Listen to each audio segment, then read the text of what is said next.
Alrighty, yo, what is going on, everybody? It's your boy, Mr. DDG94 here, back with another reaction video. And today we finna react to Jimmy High Roller. We haven't reacted to Jimmy High Roller in a while, probably because he's still meat riding LeBron. See, when Jimmy High Roller makes an actual video, instead of a video where he has to meet ride LeBron and bring up analytics and data to keep trying to prove that his oh so glorious king is the top dog and the top cream of the crop. Like, bro, we get it. You a LeBron fan. You ain't got a dick ride every fucking video. That's why I can't react to his videos. Videos are so trash because he meat rides LeBron. It's like, bro, nobody came here to hear you meat ride LeBron with these datas and these analytics, bro. Give us content that, so give us some basketball content that we can enjoy, bro.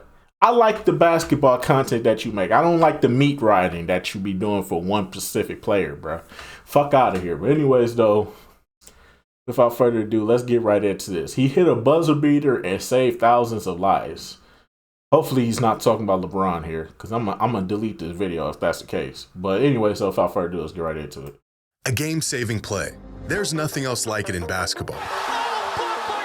A block. Throws it up for Ayton. Bitch ass nigga. A steal. Quickly. Does to Lambeer. Stolen by Bird and the cut to DJ. Yes! Yes! And a foul. A game-saving shot. Is this the dagger?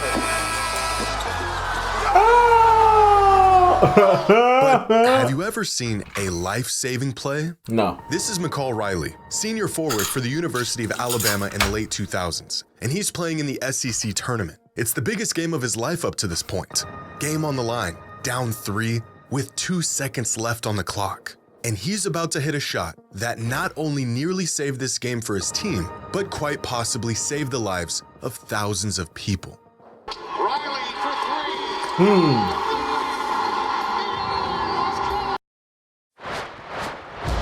We're hearing some rumbling behind us. The building is rocking a bit. Situations like this, Dome Stadium is the best possible place that you could be. I hope you're right.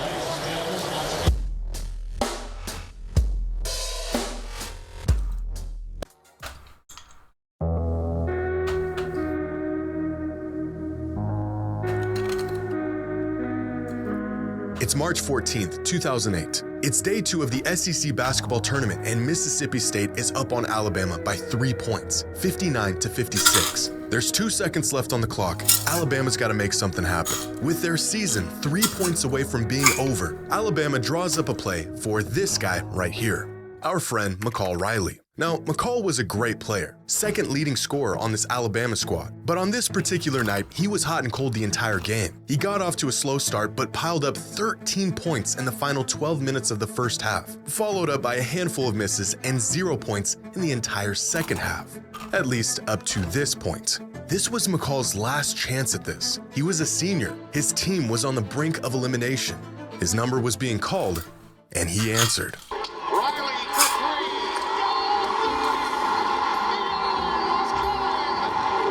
With their season on the line, McCall Riley rattles in a 3-point buzzer beater to send the game into overtime. The fans explode. Mississippi State is stunned. This game's going into overtime.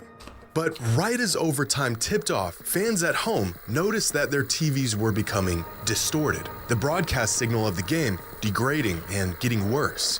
In that moment, they had no idea what was going on. But while something special was unfolding on the court, devastation was about to unfold just outside of it. As overtime gets underway, there's an emergency report that a massive storm was building up just west of the Georgia Dome where the game was being played. Within a few minutes, the storm had developed into an EF2 tornado with winds of up to 100. So they didn't have this on the radar earlier in the day? They didn't have this on the radar earlier in the day. They didn't have like a tornado watch earlier on in the day.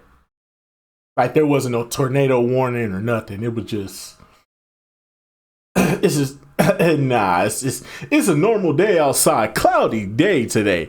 Sun is out, the birds are chirping, just a great old fantastic day. Go out there and enjoy the rest of your day, Georgia. Back to you, Bob. Ain't no tornado watch or nothing. Ain't nothing at the bottom of the screen going, this is a severe weather warning watch. That's crazy, bro. 130 miles per hour. At first, fans and players within the arena were unaware of what was going on outside. But very quickly, the situation became apparent to everyone. Mississippi State basket. She is fouled by Stewart. That's a block.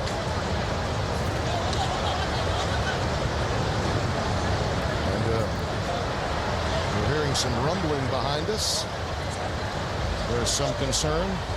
The building is rocking a bit. The storm becoming so strong that it shook the arena and ripped through panels on the roof. Fans in attendance that night said it sounded like a freight train was ripping through the roof of the arena. Ben Hansbrough, Mississippi State guard and brother of former Tar Heel and NBA player Tyler Hansbrough, said he thought he was hearing a tornado or a terrorist attack. Which is quite an odd combination of guesses, but the man didn't know what was going on, cut him some slack. Officials had to stop the game as the tornado ripped past the arena and the surrounding downtown area. Fans quickly began to head for the doors, but the arena staff told them they needed to stay inside, because outside, it was far too dangerous to even try to get out of the building. And within a few minutes, the tornado had passed through, causing more damage than the staff and engineers on site had initially thought. It wasn't until later that weather services were able to track the path of the tornado and its destruction, where they came to the bleak realization that this tornado came within just 100 yards of the arena, wiping out everything in its path downtown and causing $500 million in damage. The worst realization came a couple days after, when a body was found amongst the debris of the tornado, proving that this was a fatal event. But it could have been far more catastrophic. If McCall Riley did not hit his game-tying shot to send the game into overtime, nearly 20,000 fans would have exited the arena. That was God's work. That was God's work. God was like, I can't do that to him. Can't do it to him. Too many innocent people there. Too many good people there. I can't do it to him. Nah. Let that shot go in. Keep the party going. I got to protect these people. Hey, man, you never know, man. God is always looking over, man. God is always looking over, man. Keep God first, bro. Directly into the path, and at the exact moment the tornado hit, thousands of people would have been in danger. The downtown area that was wrecked by the tornado would have been filled with people. What could have unfolded in the following moments would have been devastating. But thanks to a buzzer beater, these fans stayed in their seats, safe and away from the storm. The game went into overtime, and the streets were essentially empty. An unbelievable sequence of events that undoubtedly saved the lives of countless fans in attendance that night. About an hour after the tornado had passed, the game resumed, and finding themselves in an eerily similar situation as they were at the end of regulation, Alabama went back to McCall for one last shot. This time, to win it all. And this time, he missed it. The kid was devastated, so close to leading his team to a playoff win and coming up short. McCall may not have hit the game-winning shot he was hoping for, but what he did do was something far greater, because he hit possibly the first and only life-saving shot. Fact. And that, ladies and gentlemen, is the butterfly effect. When one seemingly insignificant occurrence has rippling effects, leading to some consequential event sometimes long after the initial event. And this is just one of many butterfly effects within the world of basketball that you have to see to believe.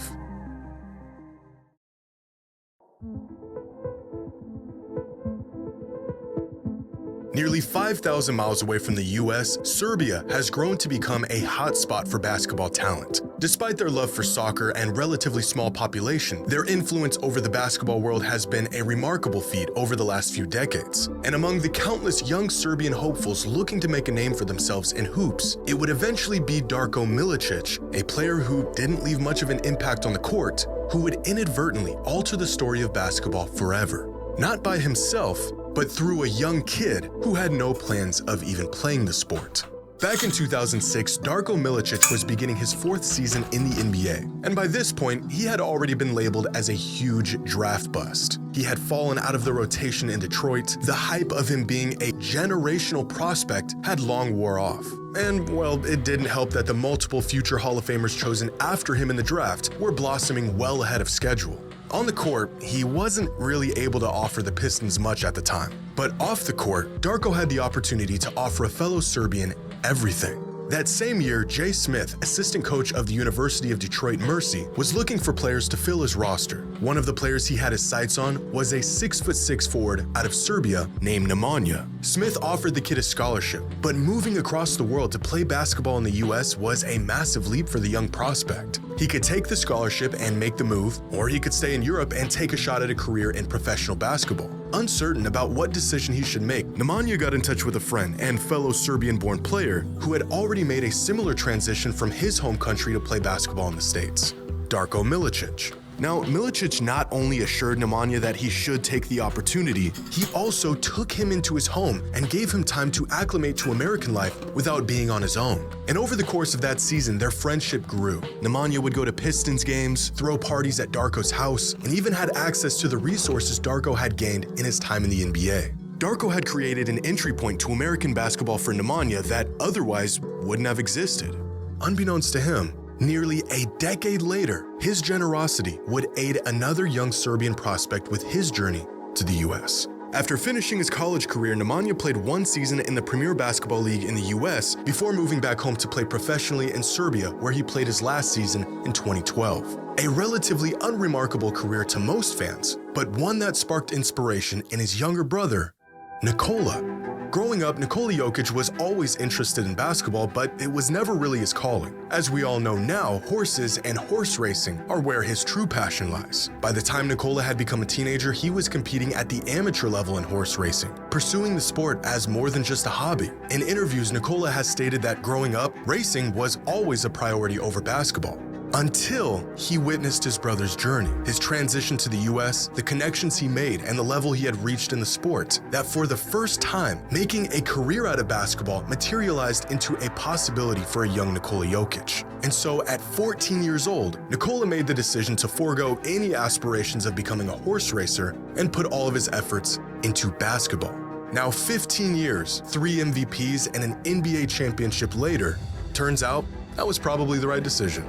If it wasn't for Darko opening his doors for an old friend from Serbia, Nikola's brother may have opted out of college in the States. He may have stayed home and pursued other interests, as his only real tangible avenue post-high school was at Detroit Mercy. He would have never made the difficult transition to America. His collegiate and pro career in hoops may have never happened. The inspiration he gave to his younger brother would have gone in a completely different direction, and we may have never gotten one of the greatest basketball players of all time. Leading up to the time he was drafted, and even recently, Darko has given words of wisdom, encouragement, and advice to Nikola Jokic, continuing to be a valuable friend to the Jokic family long after he helped Nemanja nearly 2 decades ago. After 10 years in the NBA, Darko Milicic retired a champion with 10 solid seasons to his name. He never shook the label as being the guy that shouldn't have been drafted 2nd overall in one of the greatest draft classes ever, and although he never gave fans quite what they were expecting coming into the league, he gave us something a whole lot better. One of the greatest players to ever touch a basketball.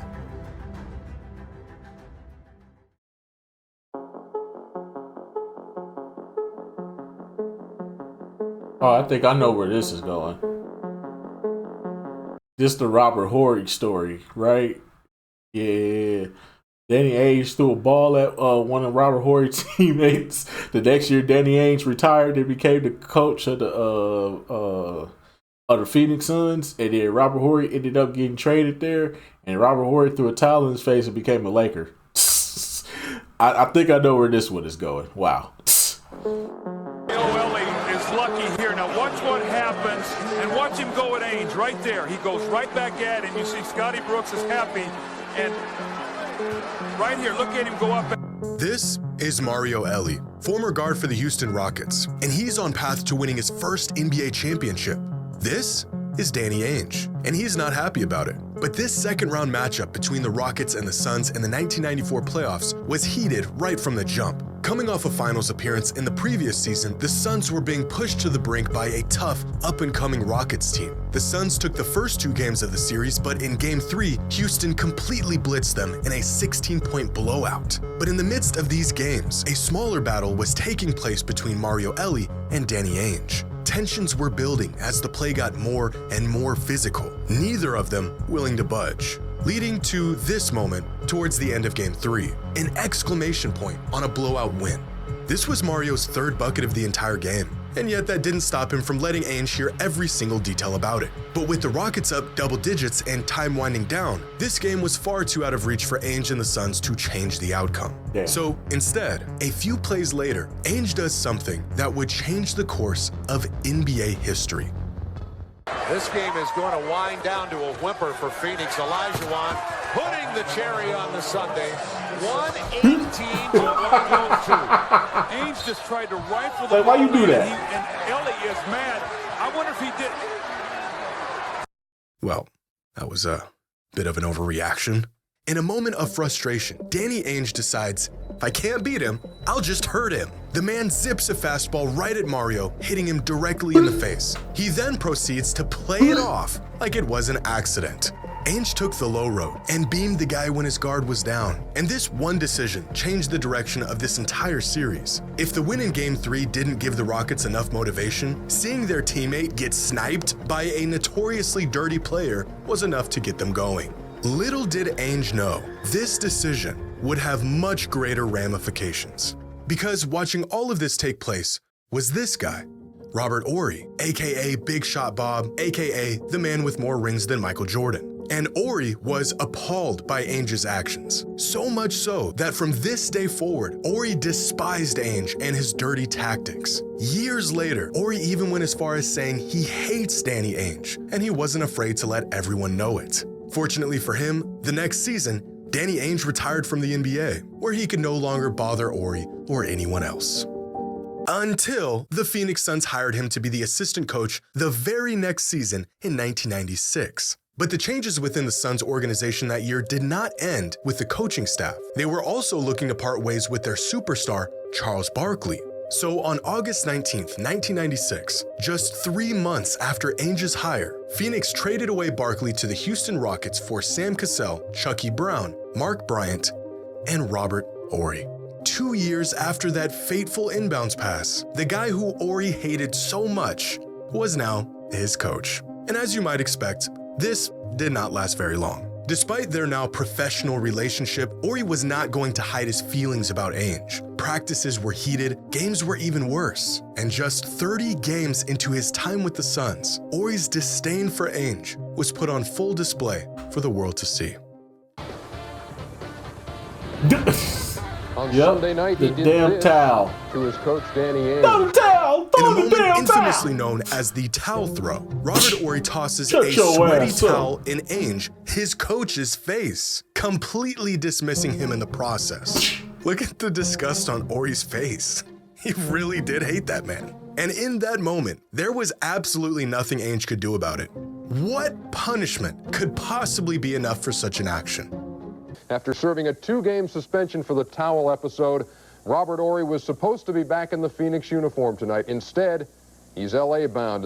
72 hours later, Robert Horry was no longer on the Suns. Damn. An unbelievable coincidence of a transaction, considering Ainge said the trade had nothing to do with the towel incident. You a goddamn The team lie. Horry was traded to, a young, rising team in the Los Angeles Lakers, who signed Shaquille O'Neal and drafted Kobe Bryant just 6 months Traded prior. for Kobe and it was Bryant, in sir. LA where Horry would grow his legend as one of the biggest clutch shot makers in NBA history. Shots that were the deciding factor in championships, and plays that solidified the legacies of both Shaq and Kobe during their three-peat. If Danny Ainge doesn't rifle a pass at Mario Elie, Robert Horry never grows to hate the man. There's no tension between the two of them. Horry never throws the towel, and he never gets shipped off to the Lakers, completely altering and very possibly preventing a three-peat championship run half a decade later. I wouldn't say prevent. I wouldn't say prevent now.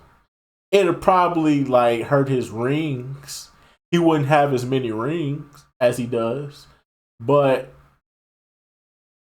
prevent, that's kind of a stretch there. Kobe and Shaq was going to dominate regardless, bro. Once Kobe and Shaq got it together and then they bring in Phil Jackson, yeah, regardless, the Lakers was going to be dominant regardless, even if one little domino was not in the plans.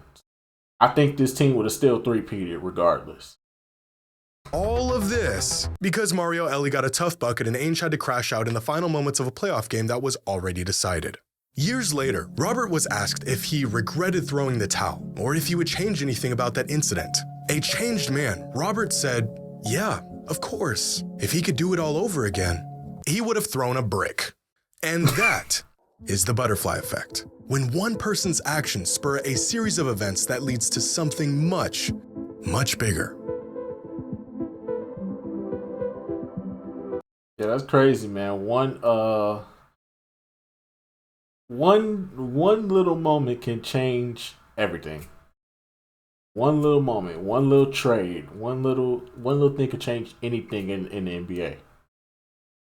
That's crazy. But anyways, though, like it's one little thing. Like, think about it. If Kobe Bryant would have picked up the phone during the summer of 2007, Kevin Garnett probably doesn't go to Boston. There's probably not a big three in Boston. Ray Allen probably goes somewhere else. Ray Allen probably go back to Milwaukee, if anything. He probably either go back to Milwaukee or he jump ship to Miami a little early than expected. I could see Ray Allen in Phoenix, though. Ray Allen in Phoenix with Marty Stoudemire and Steve Nash, that probably would have been goated. But yeah. Like, if Kobe Bryant picks up that phone and gets the team and gets the Lakers on the phone, say, "Hey, KG want to come here." He just called me and said he want to come here, and the Timberwolves gonna be reaching out to y'all to try to see if y'all can make that happen. Hey, make that happen. If Kobe would have picked up that phone, bro, but Kobe never picked up the phone. So by Kobe not picking up the phone, Kevin Garnett, Ray Allen, and Paul Pierce teamed up to win a ring. And if that never happens, LeBron probably doesn't go to Miami. We probably get a Kobe versus LeBron finals, which we were supposed to get, but somebody who didn't develop their talent ended up getting sent home in the Eastern Conference Finals. But I digress. But anyways, though, that's just going to about do it for this one. I will see you all in the next video. Till then, peace out.